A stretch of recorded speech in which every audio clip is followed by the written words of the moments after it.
mukomeje gutega amatwi radiyo ijwi ry'Amerika.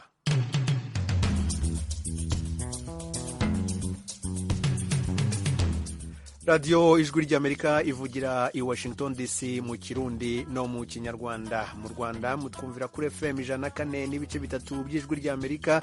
Mu Burundi turi ku mirongo migufi ya shortwave kuri metero 19 na metero 22, naho ku rubuga rwa internet mwadusanga kuri wa3.radio.voa.com. Mwiriwe neza nshuti mwese muduteze amatwi, ni Edi Rwema ubasuhuza kandi mbaye ikaze mu kiganiro Murisanga.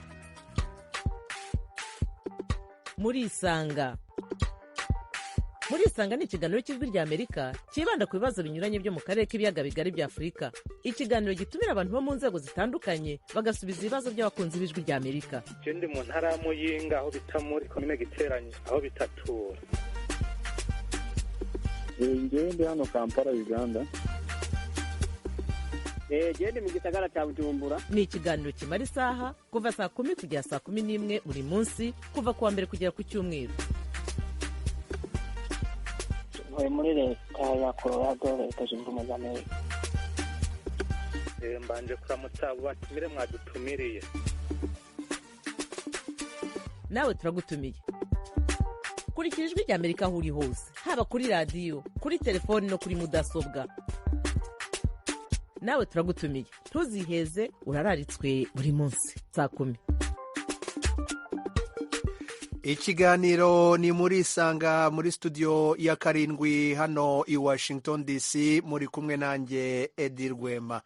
Papa Francisco yasoje uruzinduko rw'iminsi 3 yagiraga mu gihugu cya Repubulika ya Demokarasi ya Kongo. Yahavuye yerekeza muri Sudani y'Epfo aho azamara iminsi 2. Muri Kongo, Papa Francisco yabonanye n'abantu b'ingeri nyinshi barimo abanyapolitike, abadiplomate, abahagarariye imiryango itegamiye kuri leta, abakorewe ihohoterwa bitewe n'intambara z'urudaca muri icyo gihugu, impunzi n'abakuwe mu byabo, urubyiruko ndetse n'abihayimana. Inyigisho ze zari zifite insanganyamatsiko ishingiye ku bumwe n'amahoro. Kuri uyu wa gatatu, umushumba wa Kiliziya Gatolika yatuye igitambo cya misa ku kibuga mpuzamahanga cya Ndolo kiri Kinshasa, umurwa mukuru wa Kongo. Misa yitabiriwe n'abaturage bagera kuri miliyoni. Mu nyigisho ye yasabye abaturage ba Repubulika ya Demokarasi ya Kongo kudatwarwa n'ibibatandukanya kubera ibikomere igihugu cyatewe, ndetse abasaba kubabarirana. Mu bitabiriye icyo gitambo cya misa harimo n'abayobozi ba kiliziya zitandukanye zo mu karere, barimo n'uw'u Rwanda Kardinali Antoine Kambanda wagiye i Kinshasa kwakira Papa. Mu kiganiro yahaye mugenzi wacu Venuste Nshimiyimana, Kardinali Kambanda arasobanura icyo ubutumwa bwa Papa bw'ubumwe n'amahoro bivuze ku bihugu byo mu karere k'ibiyaga bigari. Yaje byari ibyishimo bikomeye. Urundi urugendo rwa nyir'ubutungane Papa mu bihugu ni biri mu butumwa bwe gukomeza abavandimwe mu kwemera, kuko Yezu Kristo yabwiye Petero ndagusabira nawe ugenda ukomeza abavandimwe mu kwemera. Nyir'ubutungane Papa bari umusimbura wa Petero, yaje gusura za kiliziya mu gihugu, gusura kiliziya mu gihugu no mu karere k'umugabane, aba aje gukomeza abavandimwe mu kwemera. Ni muri urwo rwego rero natwe abepiskopi twaje hafi ya bose ngo dufatanye kumwakira, cyane cyane ko Kongo igice cy'umugabane wa Afurika nka kiliziya kigizwe n'ihuriro ry'inama y'abepiskopi bo mu Rwanda, Burundi na Kongo, twita ASEAC, Association de Conference Episcopale de l'Afrique Centrale. Hari byinshi dukorana mu iyogezabutumwa, kuba rero yasuye Kongo natwe twagombaga kuza, na abepiskopi b'u Burundi baje ngo dushobore gufatanya kumwakira. None se nyakubahwa Kardinali, mu nyigisho umushumba wa Kiliziya Gatolika yatanze mu misa yibanze ku magambo 2, ubumwe n'amahoro. Ayo magambo tuyumve dute muhereye ku bibera mu karere yaje gusura? mu nyigisho ye hari ingingo 3 yagarutseho zishimangira iyo ntego y'uru ruzinduko. Icya mbere ni ukubabarira, nk'igihugu cyabayemo kandi kirimo intambara, amakimbirane, ubuhemu bukomeye n'ubwicanyi. Kubabarira ni ngombwa kugira ngo abantu bashobore kongera kubana. Icya kabiri ni ukubaka umuryango. Kubaho ni ukubana, kuko umuntu adashobora kwikiza wenyine. N'Imana ni umubyeyi ushaka ko tuba abavandimwe, abana be, abavandimwe bagize umuryango, akabona kudukiza umuntu. Imana imuhera umugisha n'umukiro mu muryango. Icya gatatu rero ni ubutumwa, kwamamaza inkuru nziza, ijambo ry'Imana rigizwe n'uko Imana idukunda nk'abana bayo, y'uko natwe rero hagati yacu turushaho kumenya ko turi abavandimwe. Ibi rero bikadufasha kubana mu mahoro. None se nyakubahwa Karidinali, izo nyigisho z'umushumba wa Kiliziya Katolika yakoreye muri Repubulika ya Demokarasi ya Kongo zizagera gute ku bakirisitu b'u Rwanda n'ab'u Burundi? Izo nyigisho zirabareba? Ni inyigisho tureba ko yaje ari intumwa y'amahoro, kandi amahoro arenga imbibi za Kongo. Amahoro ya Kongo natwe ni amahoro yacu, amahoro y'u Burundi n'u Rwanda, cyane cyane ko n'amakimbirane ahari afite ukuntu agira n'isano cyangwa se yinjira no muri ibi bihugu byacu. Ku buryo rero nk'iyi ngingo yo kubabarira y'imbabazi ni ingingo ikomeye natwe nko mu Rwanda yaduhaye urumuri, dukomeza ikanashimangira n'urugendo twatangiye kuva nyuma ya Jenoside yakorewe Abatutsi.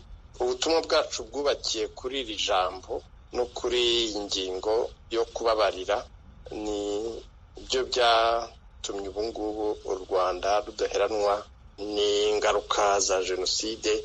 Umuryango w'Abanyarwanda ukagenda ugenda urushaho kwiyubaka mu bumwe, nuko gushobora kubabarira no gusaba imbabazi. Ku buryo rero ni ingingo ikomeye, ndetse natwe dukomeza, kuko mu mwaka w'2025 tuzatwizihiza imyaka 125 ivanjiri igeze mu Rwanda.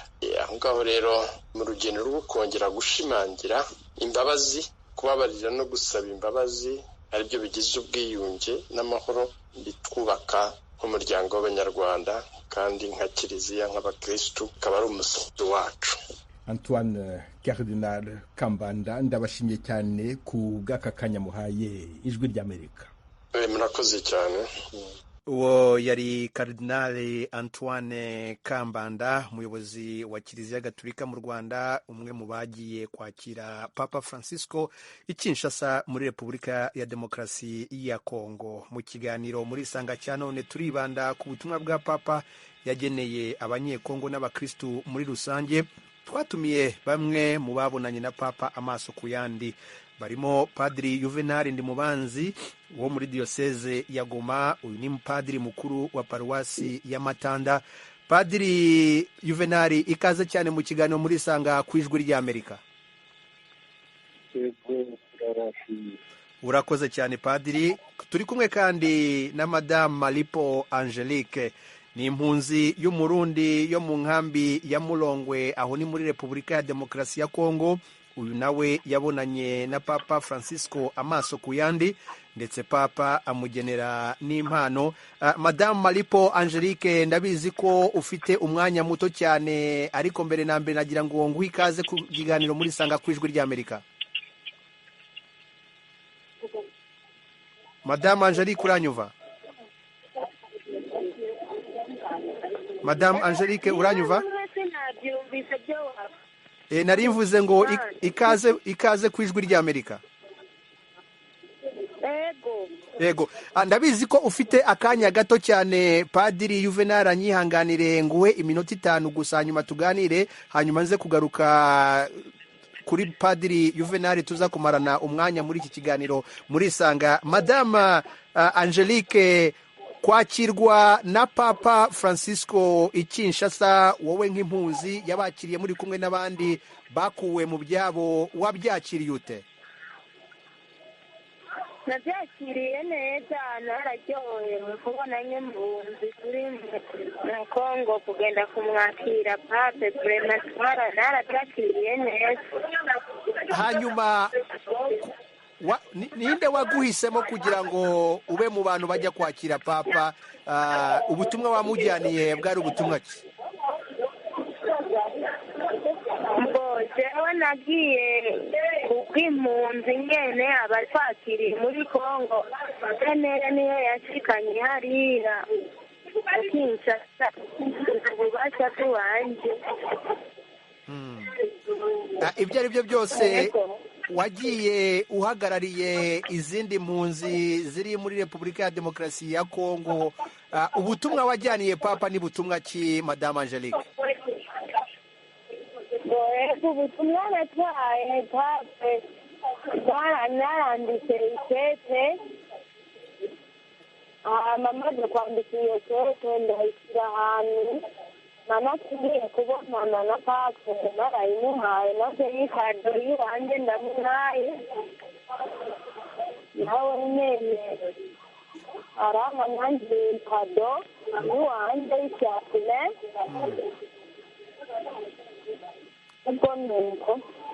Hanyuma kuba wari mu cyumba kimwe na Papa ndetse akagufata ku gahanga akagusengera, byari bivuze iki kuri wowe? Vraiment byagendeye neza kubera naramukuze mu maboko, aramezagira, aransengera kweri, numva naryohewe cyane n'impunzi, kandi nibwo bwari bwa mbere kuva mvuka, tureka nararyohewe cyane. Si kenshi abantu bagira amahirwe nk'ayo, ariko kuba uri mu cyumba kimwe, abandi mwari kumwe n'abantu ki, Madame Angelique? Yego nakubwiye ko twari indwi, abarifije 5 n'abadeplase 2. Nabene nyene uko ndiko ndabikubwira nabonye niko byagenze, twese badufashije nyene. Nabo nyene bararyohewe kubera nabo nyene urabona ko Imana irafasha umuntu, kubera ari ko zonashikira bagenda kubonana na Papa. Hanyuma yaranezakire ndashikayo kurema n'abandi nyene nuko byarabagendeye neza. Hanyuma yego Angelique, wagiyeyo uhagarariye izindi mpunzi, izo mpunzi ziri muri icyo gihugu zihura n'ibibazo byinshi cyane. Papa mu butumwa bwe bwari ubutumwa bw'amahoro, bwari ubutumwa bwo kubabarira, bwari ubutumwa bw'imbabazi. Umaze kumva ubwo butumwa bwa Papa, ubona buhwanye n'ibitekerezo cyangwa se ibyifuzo wifuzaga kumva kuri Papa? Ese ubona bizafasha, ubwo butumwa buzafasha gukemura bimwe mu bibazo mwebwe nk'impunzi muhura nabyo? Yego bizafasha kubera bivanye n'ibyo kete bamuhaye, nawe nyene hari ikintu nazo wavuga ko bivanye n'ubutumwa numvise Vraiment kubera nyene bari ubutumwa bwo kuvuga turindire amahoro kandi dukundane, ndibaza Imana izofasha bizogenda neza. Yego Angelique Malipo, impunzi y'Umurundi uri mu nkambi ya Mulongwe mu gihugu cya Kongo, ndagushimiye cyane ku bw'aka kanya gatoya uhaye ijwi rya Amerika kugira ngo tuganire. Reka tukureke ukomeze n'imirimo yawe. ego murakoze cyane namwe Imana ibahesagire mu bandanye n'uyu murimo wacu.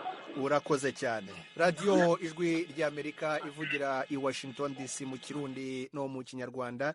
nari nabibabwiye muri iki kiganiro twari twifuje kuba turi kumwe na Madamu Maripo Angelique, ariko kubera umwanya muto ntabwo tuza gukomezanya, ahubwo turakomezanya na Padiri Juvenali Ndimubanzi. ni padiri wo muri Diyosezi ya Goma, akaba padiri mukuru wa paruwasi ya Matanda. nawe yagize amahirwe yo kubonana na Papa amaso ku yandi ubwo Papa yakiraga abihaye Imana bose bo muri Repubulika ya Demokarasi ya Kongo. Padiri Juvenali, nk'uko narimbajije Madamu Angelique, nawe kuba uri mu cyumba kimwe n'umushumba mukuru wa Kiliziya Gatolika, ku giti cyawe wabyakiriye ute? yewe ku giti cyanjye ndagize amahirwe yo kubona kuri Papa, kubera ni nakusoma imisa turi hamwe konselebra. ni amahirwe yo twagize, ni ibintu bitaboneka bitabaho bukanya kose. hari umuntu wese ugira amahirwe yo kuja nyine muri Vatika hanyuma kugira ngo asome imisango na Papa. ngo ndagize ibyishimo, ni ibyishimo mfite mu buzima bwanjye bwose. ndashimira Imana kubera ndagize ago mahirwe. urashimira Imana. nk'iby'ingenzi uzibukira cyane kuri uru ruzinduko rwa Papa Francisco, Padiri Juvenali, ni nk'ibiki cyane? ngo inyigisho nyine za Papa ariko tubwira yuko kutwibutsa ko dusabye twese kubabarirana, kuba abantu bo kubaka amahoro, kubera n'ubundi iminsi yo turimo hari abantu bagira yuko kubabarirana bitashoboka. ariko nyine inyigisho ya Papa kutwibutsa yuko amahoro tugomba kuyabona yuko aturutse kubabarirana, tukubaka imiryango yacu no kuba intumwa z'amahoro. ibyo bintu nyine tuzabishishikana mu buzima bwacu. hanyuma Padiri Juvenali, Papa Francisco aje muri Kongo mu gihe icyo gihugu kirimo kunyura mu bigeragezo byinshi by'intambara, intambara z'urudaca, abantu kuva mu byabo, abantu bicwa bazira intambara n'ibindi. usanga uruzinduko rwe ruje mu gihe mwarimu rukeneye, cyane cyane mu gihe igihugu kirimo kigerageza kuva mu mvururu n'ibibazo kimazemo iminsi. twaba dukeneye nyine uruzinduko rw'umunsi mukuru ka Papa ari data wa twese, kubera nyine aje kutuhumuriza mu bihe byo turimo. abantu bamaze gucika intege, noneho Papa yaje kutubwira ngo nimuhumure, ni ukutubwira muhumure, mugire amahoro ya Nyagasani. naho byarebeka yuko tuza mu mahanga atari kwitera ku kibazo cyane cyangwa byihutirwa, ariko yaje kutwereka yuko ari inyuma yacu, ko turi mu mutima bwe, ko turi mu buzima bwe. noneho rero n'ibyishimo byaba biri ngombwa yuko aje kudusura, aje kutuhumuriza, aje kutwereka yuko hari igihe umunsi umwe tuzagira amahoro, intambara zizashira. Padiri Juvenali, nagira ngo ngusabe ugume kuri telefoni. iki kiganiro ni muri Isanga, kenshi duha ijambo abakunzi b'ijwi ry'Amerika hirya no hino ku isi kugira ngo bagire icyo babaza abatumirwa tuba dufite muri studio. nagira ngo mpere kuri Kwizera uri kuri telefoni. Kwizera, wiriwe neza? muraho. yego, uri hehe? ndi mu majyaruguru y'u Rwanda, mu karere ka Rulindo, umurenge wa Buyoga. ikibazo cyangwa igitekerezo cyawe ku ruzinduko rwa Papa n'ubutumwa yagejeje ku bakristu ndetse n'abatuye akarere k'ibiyaga bigari? uruzinduko rwa Papa muri Kongo ni ikintu cyiza cyane, kuko yaje avuga ubutumwa bwiza, ariko wakwibaza uti ese bwasigiye irihe somo abanyekongo cyangwa se n'abanyafurika muri rusange bungukiye mu butumwa bw'uruzinduko rwa Papa? ukibaza ukavuga ati se ni iyihe mekanizimu ishobora gushyirwaho kugira ngo habeho ko amahoro aramba, nk'uko yaje avuga mu butumwa bwe ko amahoro n'umutekano bigomba gushyirwa imbere. Ese ni izihe mekanizimu zashyirwaho? tubona ko amadini rimwe na rimwe usanga ariyo usanga aba nk'isoko y'amakimbirane, kuko usanga nkanjye wenda ndi umusilamu, usanga hari imitwe myinshi usanga ngo ifite ngaho ihuriye ngo n'imyemerere ya kisilamu, ugasanga hari abandi bazana ibintu by'amacakubiri bishingiye wenda ku bintu by'amadini. Ese ni izihe mekanizime zashyirwaho kugira ngo habeho ubwuzuzanye hagati y'amadini runaka? Ndi mu majyaruguru Rwanda, hano mu karere ka Rulindo, umurenge wa Buyoga. Urakoze cyane Kwizera. Padiri Juvenali, kuri icyo kibazo cya Kwizera uvuga ati ese ni isomo ki abanyekongo cyangwa se abihayimana muri Kongo bakuye mu butumwa bwa Papa? Ese kugira ngo ubwo butumwa bwa Papa bushyirwe mu bikorwa, mwebwe uruhare rwanyu nka kiliziya ni ruhare ki? abantu rero nyine bagomba kubishyira mu bikorwa byabo nka kiliziya, n'ubundi tugakomeza kwigisha inyigisho ya kiliziya no gukurikiza amabwiriza ya Papa kuko abidusaba igihe cyose. Mu kiliziya tugomba kwigisha abantu yuko ukeneye amahoro agomba gutanga amahoro, noneho twese tukabaho neza, intambara zigashira kandi tukababarirana. Ukeneye amahoro agomba kuba umuntu wa mbere wo kubabarira kandi ukakira n'imbabazi, ukaba umuntu wo gutanga imbabazi, nawe ukaba ukakira n'imbabazi zituruka ku ndi. Urwo rwego tuzabona amahoro yo kuramba kandi tuzabaho neza.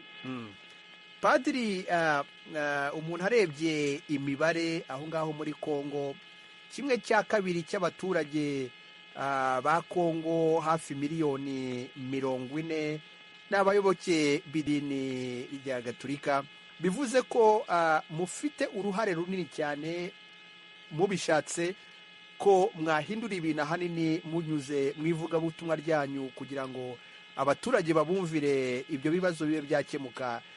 Hari ibyo murimo gukora, ni iki mukora kugira ngo ubwo butumwa bukengere abayoboke banyu, hanyuma n'ibyo bibazo bibe byabonerwa umuti, cyane cyane binyuze mu nyigisho mubaha? Kimwe mu bikorwa byo dukora, byo kiliziya ikora mu rwego rwa diyoseze ya Goma, dukora kampanye d'evangelisation. Muri kampanye d'evangelisation nyine abantu babona amahugurwa, bakigishwa neza yuko tugomba kubaho, tukamenya ngo twese duturuka ku Mana, buri muntu wese ni ikiremwamuntu, yuko amacakubiri atagombwa guturuka ku bantu b'Imana, ndetse nyine tukubaka neza, tugasabana.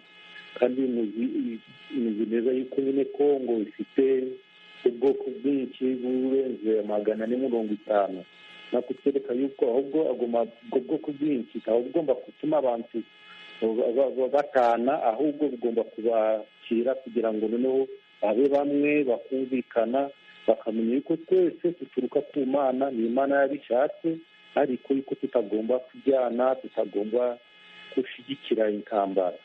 Kenshi naho abakristu Gatolika ni benshi, ariko harimo abandi bashaka inyungu, bakurikiye inyungu zabo, bakiyita ngo ni abakristu, wenda nyine ibikorwa byabo bikarebekana yuko atari abakristu nyine bafite ukwemera nyakuri.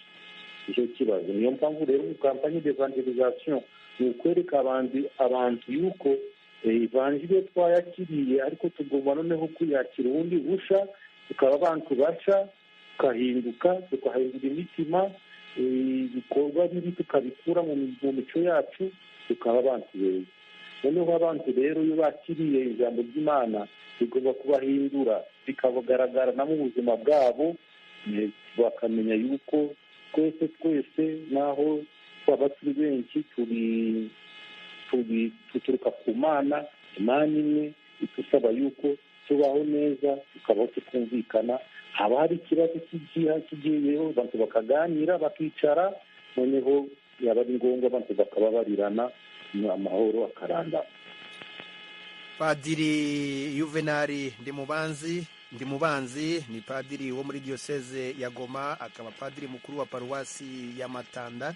Turacyari kumwe kuri telefoni adufasha gusubiza bimwe mu bibazo by'abakunzi b'ijwi ry'Amerika, ahanini ku bijyanye n'urugendo rwa Papa Francisco yari amazemo muri Repubulika ya Demokarasi ya Kongo, akaba yavuye muri icyo gihugu yerekeza muri Sudani y'Epfo, aho agomba kumara iminsi 2.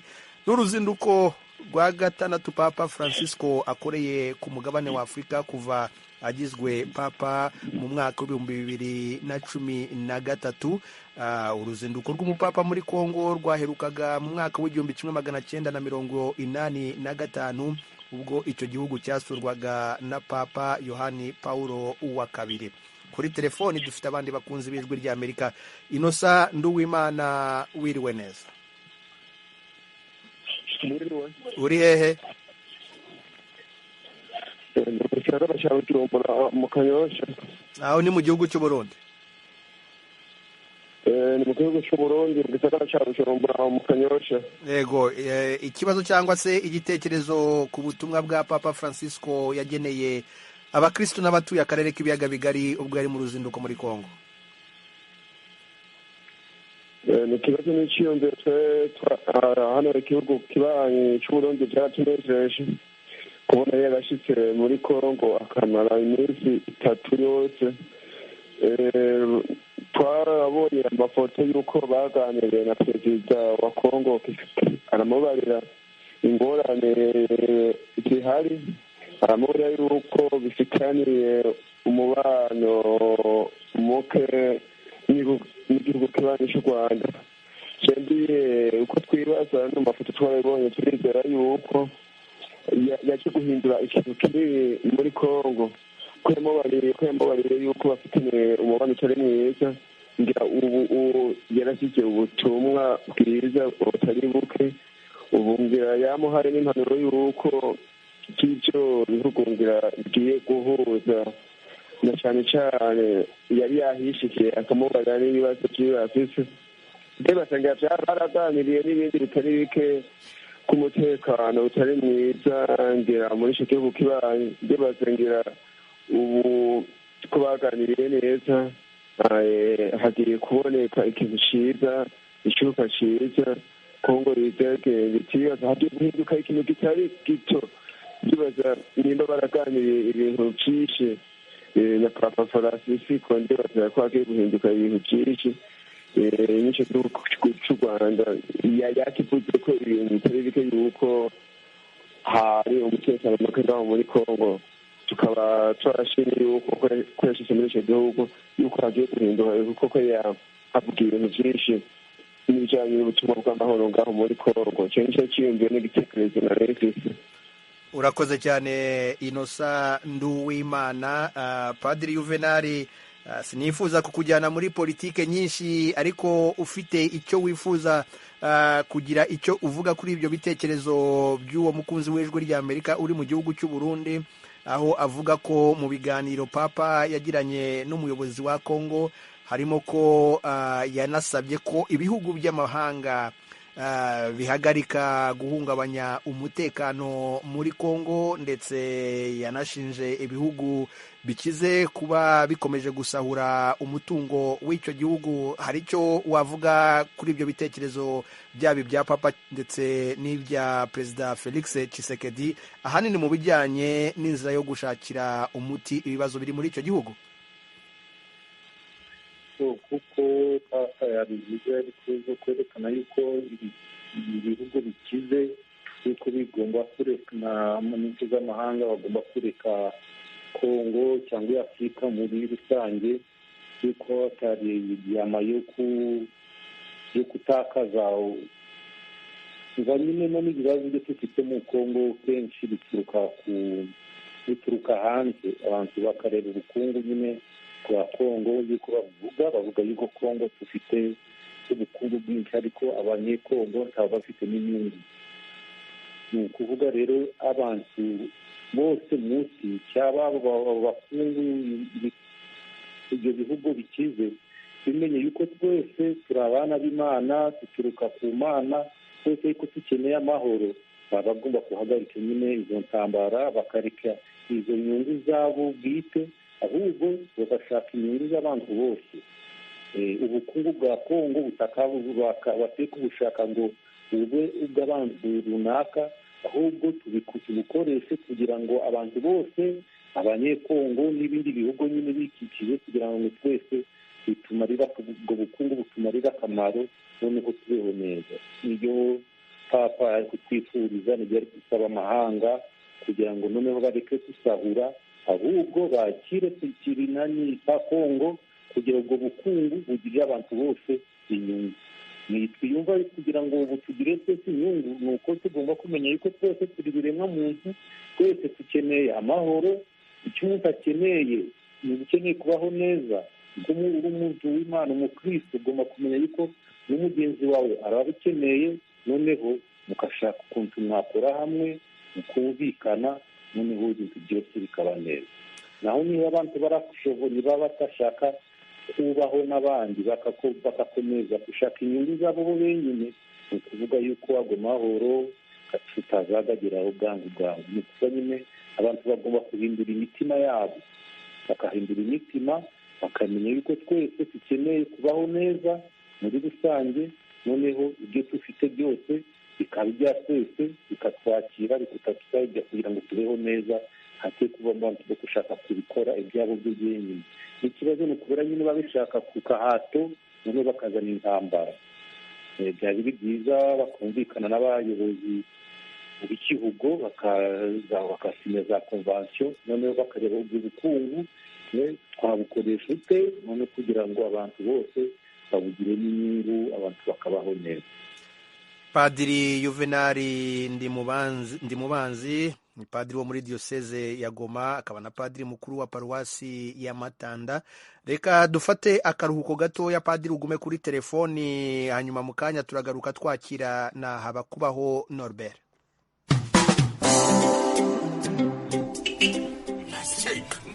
Igira hirya ariko madamu, winyegera ariko abanyabugongera ntabwo njya mbizera, muri abanyamitwe ngo jewe ndi uw'ibihugu.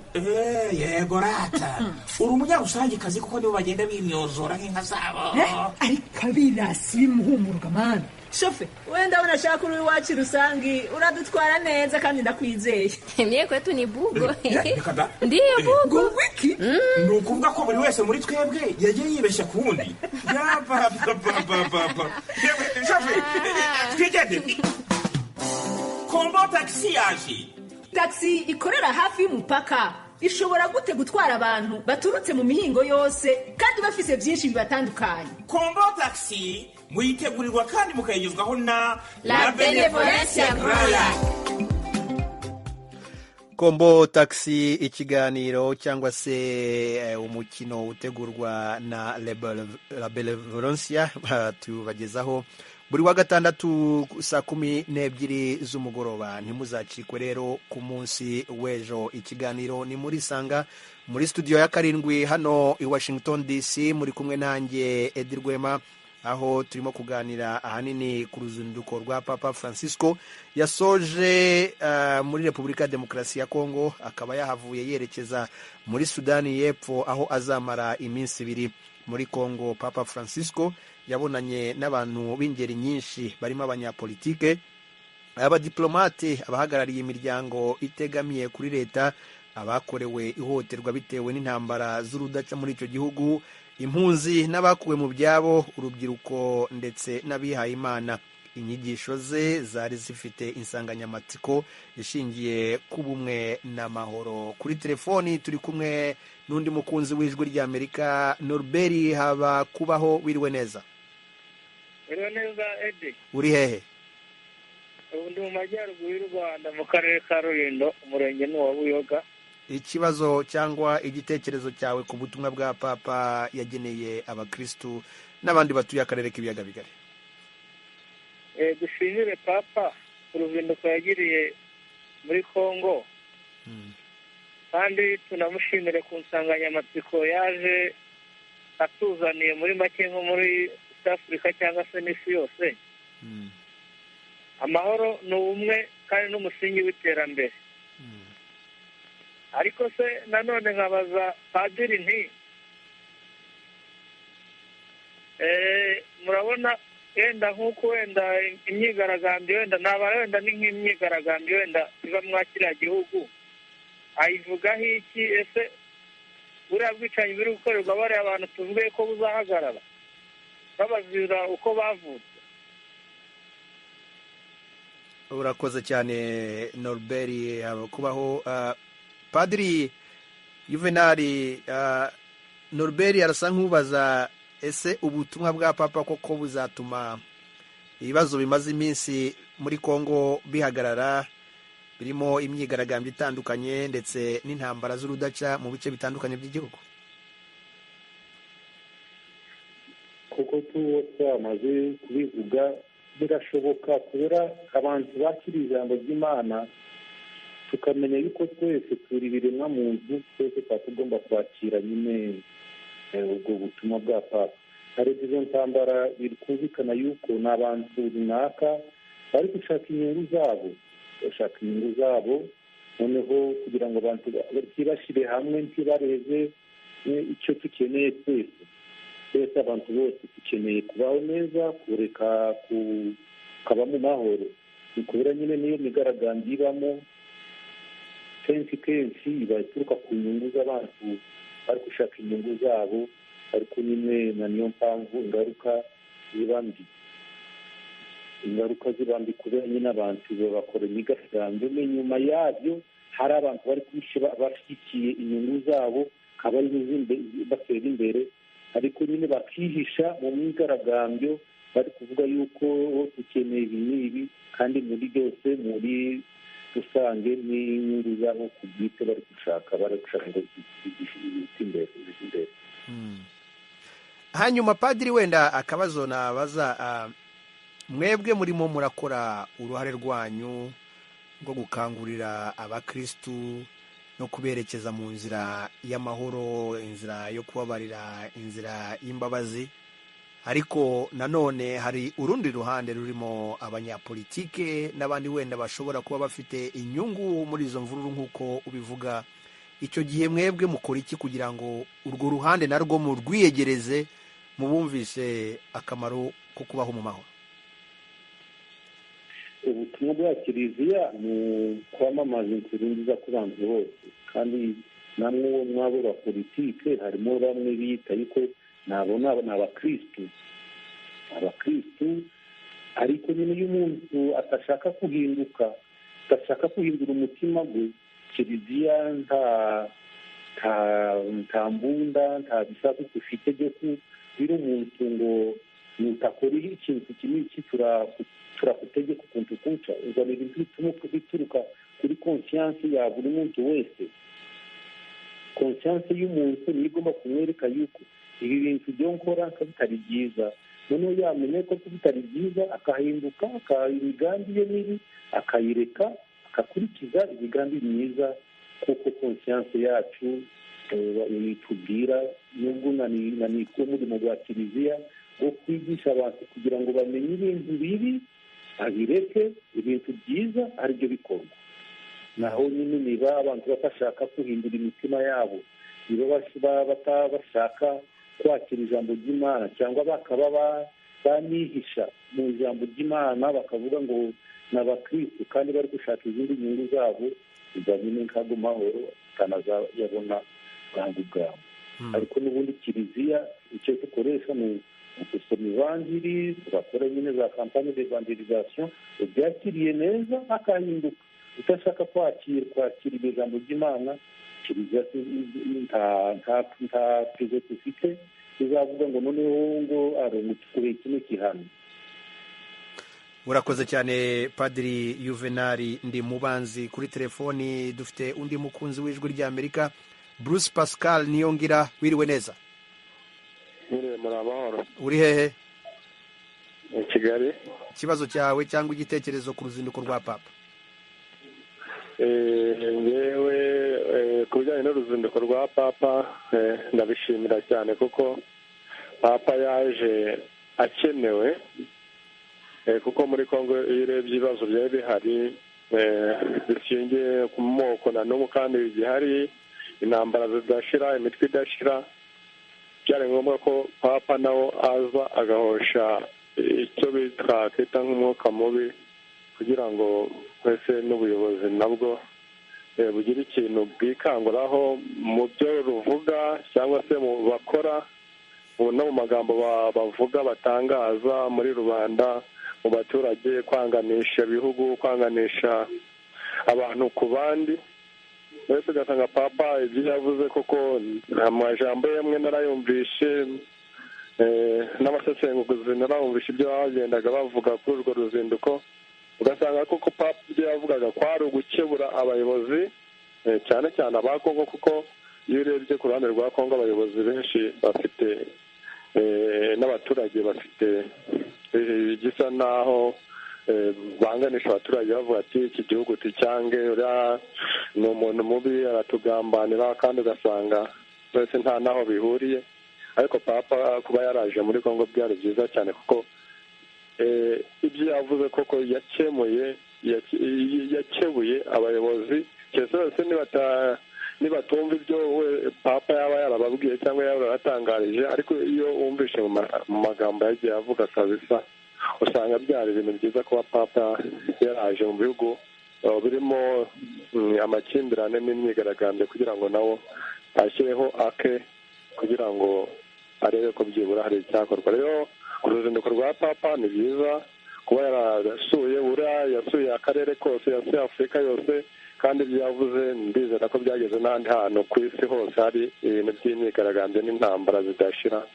Nicyo navuga ku bijyanye n'uruzinduko rwa papa. Murakoze. Hari ikibazo ufitiye Padiri Ndimubanzi?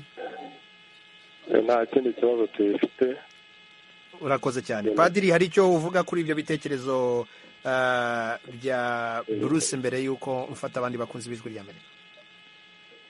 n'ubundi kuko uyu muvandimwe amaze kubivuga, ni abantu nyine bagomba kuza, niba abantu abayobozi bakira ubwo butumwa bwa papa, n'abantu bose abayobozi n'abahasi bose ntitugakira neza, tukumva amahoro, turagira amahoro muri Kongo n'ibyo byose by'ibiyaga bigari. Urakoze cyane Padiri Juvenali Ndimubanzi. Kuri telefoni dufite Cyril. Wiriwe neza? Mwaramutse neza. Uri hehe? Ndi mu Rwanda mu karere ka Kayonza. Ikibazo cyangwa igitekerezo ku ruzinduko rwa papa? Ndahera ku gitekerezo hanyuma nyimanze kubaza ikibazo. Yego. Umushumba wa Kiliziya Gatolika ku isi kuba yarasuye Kongo yari abazaniye nk'uko nawe ubwe ni amahoro abifuriza nk'uko nawe ubwe yabitangaje mu ijambo rye. Ariko kandi iyo urebye ikintu cyitwa amahoro noneho no kuri iyi si muri rusange, amahoro ni makeya, kuko akenshi niyo umuntu avuga yuko abuzwa amahoro n'abandi nawe ubwe kugira ngo yihe amahoro, usanga ari ikibazo. Usanga umuntu aba arahangayitse mu bintu binyuranye, ariko Nyagasani niwe wenyine ugomba kuduha amahoro. Hanyuma ikibazo nagira ngo mbaze uwo musaseredoti ni ku bijyanye n'uruhare rw'abihaye Imana, ubutumwa babwakiriye bate nk'abihaye Imana, kuko yagiye asura, yagiye aganira n'ingeri zinyuranye, impunzi, abihaye Imana ndetse n'abanyapolitiki. Ndavuga dusobanure ku ruhare rw'abihaye Imana uko bakiriye ubwo butumwa, ese niba hari igishya babona bakiriye mu butumwa umushumba wa Kiliziya Gatolika ku isi yaba yarabagejejeho aho ngaho mu gihugu cy'abaturanyi cya Kongo. Hanyuma ijwi rye kuri radiyo ntabwo turi kumwumva neza, se nk'aho yegera telefone yongera ijwi ntabwo turi kumwumva neza. Murakoze cyane. Urakoze cyane Cyril. Padiri, gerageza telefone uyegereze umunwa wawe kugira ngo abantu bakumve neza, hanyuma ugerageze usubize icyo kibazo cya Cyril uri mu Rwanda. Kubihaye Imana, papa ari kutwereka yuko tugomba kuba abantu bo gutanga amahoro, bo kwigisha ukuri, bo gukangurira abantu kugarukira Imana, tukamenya yuko nyine nk'amahoro aturuka kubabarirana hanyuma akaturuka mu kubaka imiryango nyine nk'imiryango yacu dukeneye kubabarirana tugatanga amahoro kubera imiryango myinshi iri gusenyuka kubera ikibazo cyo kutababarirana hanyuma tukanaba abantu bo kwigisha bo gutanga ubwo butumwa ku bantu bose kandi niyo nshinga y'ijambo ry'Imana ry'ivanjiri ibyo papa ari gusaba twese gukangurira abantu yuko bagomba kugarukira Imana bakababarirana mu miryango kandi twese tukaba nk'abatumwa b'amahoro n'umutumwa w'amahoro ntabwo kuvuga ngo ntari ukuvuga ni umurimo w'abasaseridoti bo benyine ariko ni ubw'umuntu wese yaba umukristo yaba umuntu wese aho hatuye twese tuba dukeneye amahoro ni ukuvuga nuko twese turi intumwa zo gutanga amahoro kuri bagenzi bacu niba hagize ikibazo twese tukababarirana ukaba umuntu wo kwakira imbabazi ukaba n'umuntu wo gutanga imbabazi kubera hariho n'ubundi n'abantu batashaka kubabarira bagenzi babo niyo mpamvu rero papa ari kutwereka yuko tugomba kuba abantu bo kwakira imbabazi kandi tukanaba n'abantu bo gutanga imbabazi ku bandi hagize ikibazo. Hanyuma se padiri umuntu yakwibaza mu gihe murimo kugerageza gushyira mu bikorwa izo nyigisho za papa ahanini asaba ko habaho imbabazi asabira ibihugu amahoro kenshi ugasanga ibyo bintu abo mu bisaba ahanini nubwo ari abaturage ariko n'abanyapolitike barimo icyo gihe nk'abantu bashobora kuvuga ko murimo kwivanga muri politike mu mabwiriza nyine abantu bavuga ngo ni ukwivanga muri politike ni abantu baba bari gushaka inyungu zabo batashaka nk'abantu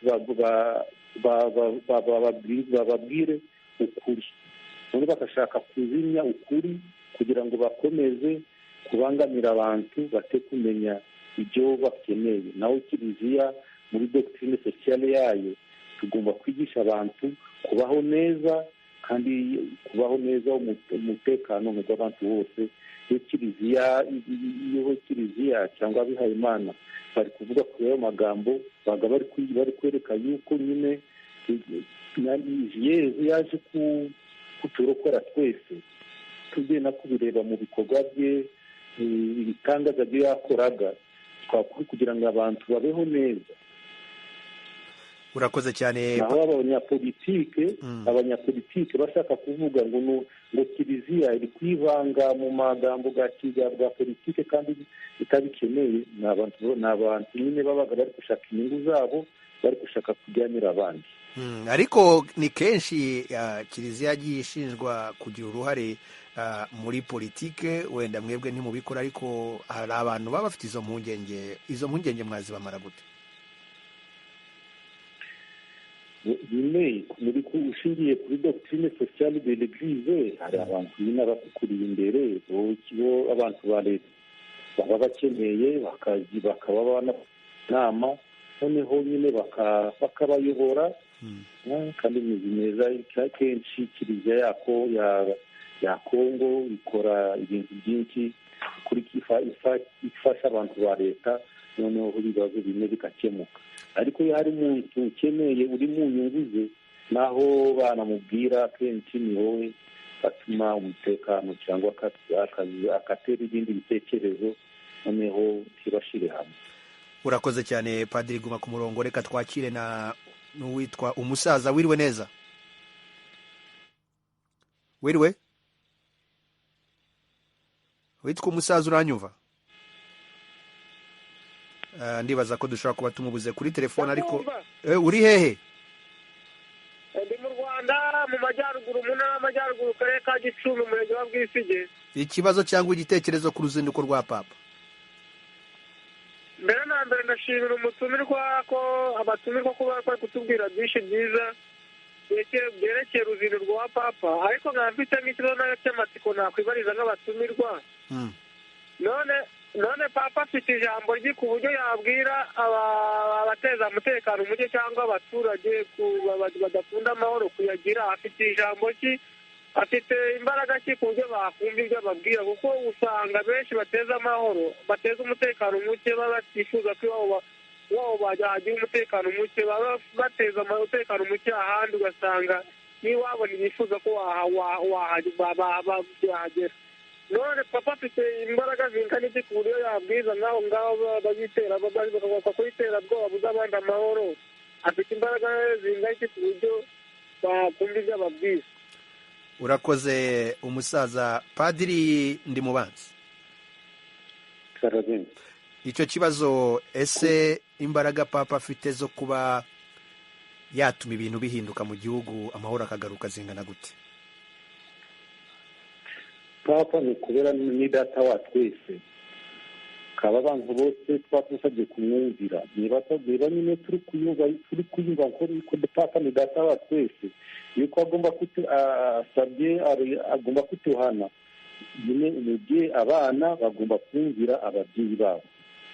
naho kuvuga ngo papa ndetse afite imbaraga kize kubabuza, ni ijambo tujya afite nyine, iryo jambo rikurikize unurikurikiza, ukumva nyine inangamutima yawe, konsiyanse yawe ikakwereka yuko ibyo uri gukora atari byiza, noneho ukahindura ibikorwa byawe bibi, ugatangira gukora ibikorwa byiza.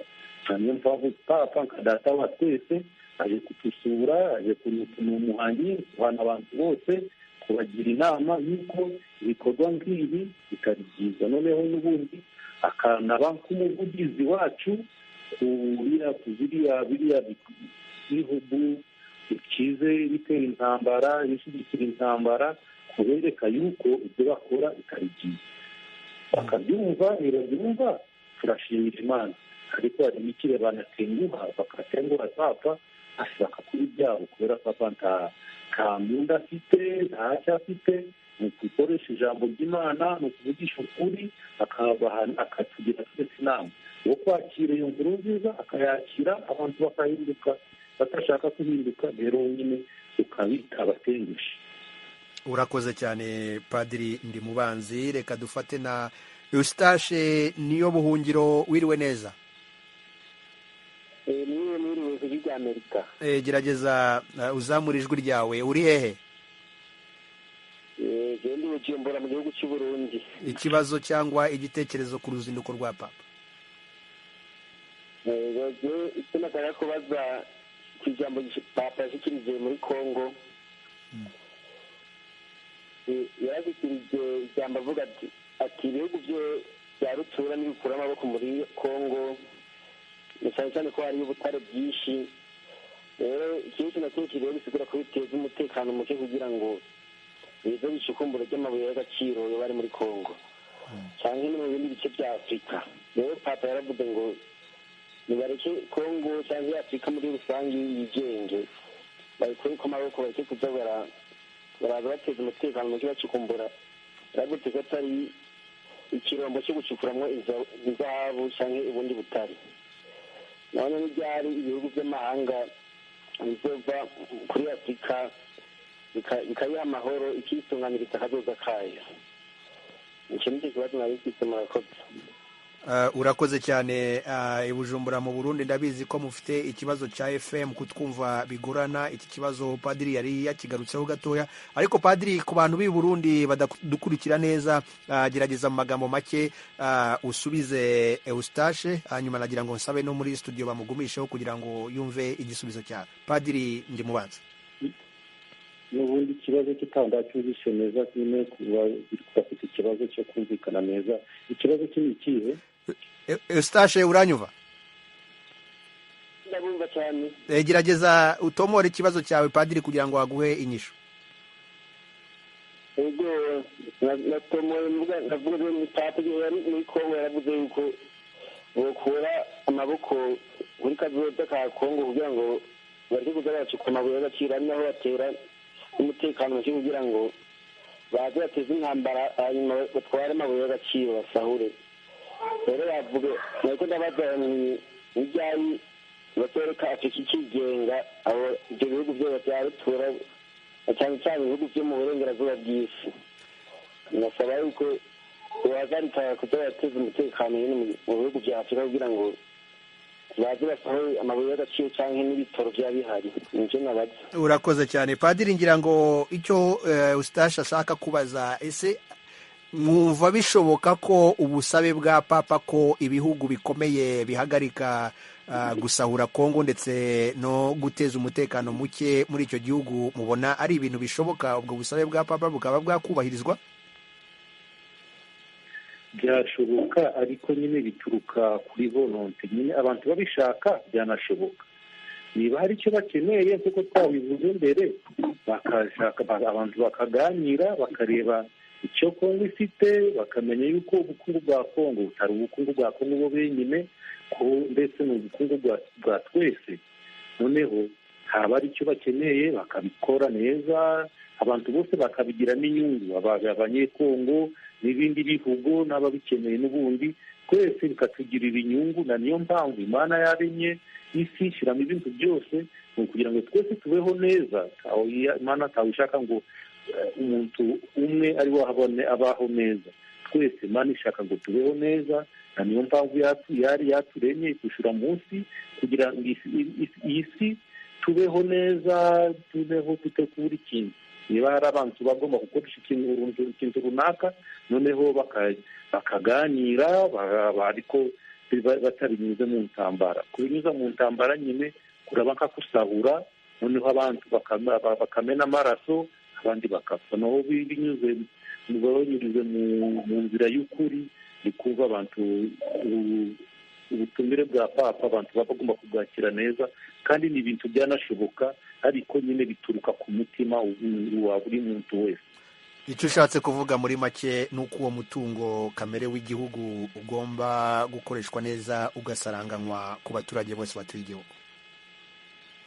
yego. urakoze. reka dufate umukunzi w'ijwi ry'Amerika wa nyuma mbere y'uko dusoza ikiganiro. Aimable Bakundikize, wiriwe neza? wiriwe neza. uri hehe? uri hehe? ndi Bujumbura. ikibazo cyawe mu masegonda make cyane, cyangwa igitekerezo? gusa sindiko ndabumva ikiganiro ko nagikurikirana muga sinumvirije kubera byacikagurika.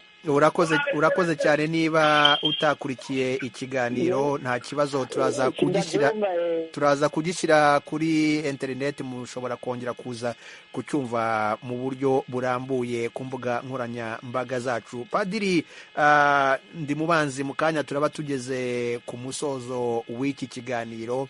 wavuze byinshi ku butumwa bwa papa, wavuze icyo kiliziya irimo gushyira imbere kugira ngo ejo ha Kongo hazabe heza, umutungo wa Kongo ugirire akamaro abaturage batuye Kongo yose, ndetse bigire n'akamaro mu karere muri rusange.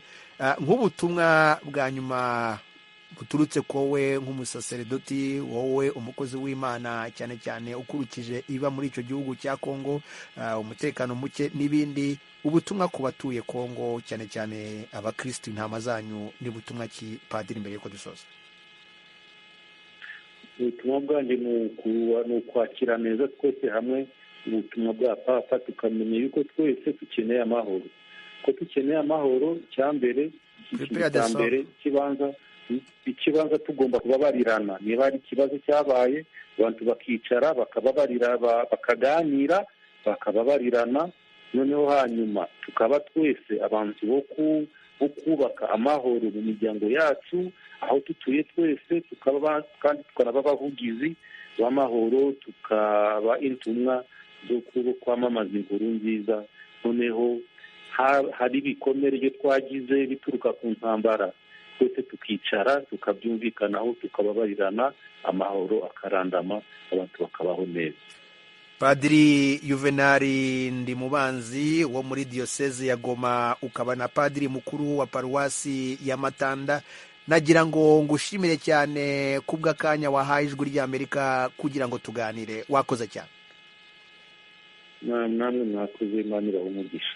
Nshimire kandi na Enjeniyeri Peter Handley wamfashije mu buhanga bw'ibyuma, Nadia Taha wamfashije kwegeranya iki kiganiro.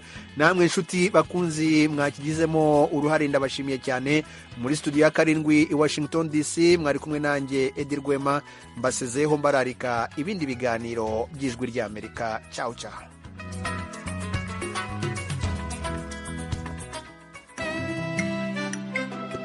It's an MP record. Dr. Mash Production. Holy Seven, your smile. Nasikiliza sauti ya Amerika. Tusikilize sauti ya Amerika.